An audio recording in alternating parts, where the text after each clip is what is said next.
He laughed when he saw my resignation letter. Real belly laughter, red face, wheezing, slapping his desk like he'd just heard the best joke of the year. I stood there, hands in my pockets, still.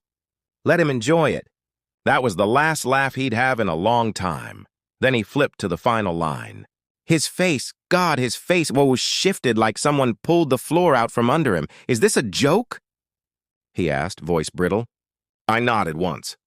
Then I walked out. You made your choice. For 5 years, I worked under him, Harold Bennett, CEO of the company, and my wife's father. To his face, I called him sir. Behind his back, I called him what he was, a snake in a tailored suit. I didn't always see him that way. For a while, I tried to earn his respect, both as his employee and as his son-in-law. I showed up first and left last. I saved contracts, landed clients no one else could, took calls on holidays, missed anniversaries. I thought I was building something, a future, a legacy. Turns out I was just patching holes in his sinking ship while he played favorites. Brian got the promotion. Brian, the guy who rolled in late, left early and spent most of his time on his phone playing fantasy football. Harold called him a young innovator. Fresh eyes, he said. Fresh eyes? The man couldn't even spell Excel. He was 32 and still called his mother to ask how to boil eggs. But Brian was Harold's golf buddy. He told Harold what Harold liked to hear. I found out the same day the announcement hit the office email, Brian Carter, promoted to VP of Strategy. I read the email 3 times before it landed. My name wasn't in the sentence. Not even in the CC. I walked into Harold's office and asked why. He smiled. Actually smiled. You're good, son, but Brian's got vision, he said. And besides, we don't want to raise eyebrows of favoritism, do we? Favoritism. That line stung like acid. Promoting Brian, who has dinner at your house every Saturday, isn't favoritism. Promoting me, your own blood by marriage, is. Got it. That night, I didn't speak to my wife. I didn't eat. I sat in the dark, staring at the walls of the apartment I paid for, furnished, maintained, realizing it was all built on a foundation of illusion. The shift wasn't loud. It was quiet, controlled. I stopped giving, not out of spite, but because I started planning. First, I downloaded copies of every strategy doc I'd built, every campaign, projection, and client deck. The department's success after Q2 wasn't Brian's work. It was mine. I had the receipts, literally. Second, I reached out to my old business professor, who now runs a boutique investment firm. We had coffee.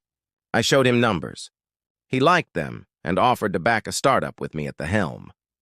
Then I quietly contacted a few trusted clients, not the big names, too tangled in bureaucracy.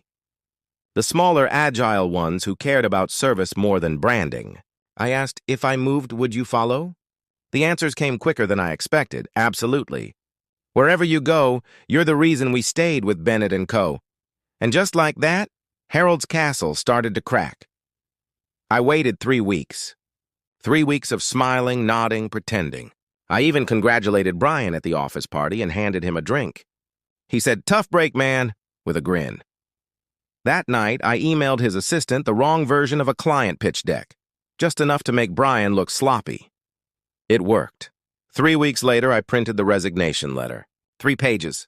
Page 1, professional tone, gratitude, the usual. Page 2, client list, all with signed intent to move. Page 3, the final line. P.S.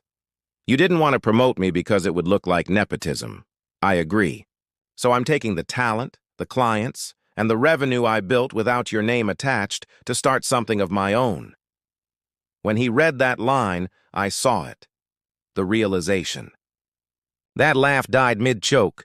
Smugness gone. Mouth half open, eyes wide. "Is this a joke?" he whispered. I nodded. Not because it was a joke, because he was. The fallout came fast. 4 of his top clients pulled out in days. Half joined me. The others just left. Brian panicked, fumbled PR, sent emails he shouldn't have. One client printed his email and framed it. He'd misspelled their company name twice. My wife called and asked why I resigned so suddenly. I didn't tell her at first. I said, "Your father made a decision." So did I. When the news broke about the new firm and who backed it, she connected the dots. She hasn't called her father since. As for Brian, last I heard he was on leave. Burnout, they said. Harold tried damage control. Left one voicemail, "Son, let's be rational." "You're burning bridges." "No, I wasn't burning bridges. I was reclaiming them. Now I walk into my own office, no one above me. Clear windows, a clean desk, a future I built with the same hands that once built his. Harold still runs Bennett & Co., but it's not booming. It's surviving, limping, bleeding out from the hole I left behind. He made his choice. He backed the wrong man. He underestimated the quiet one, the loyal one.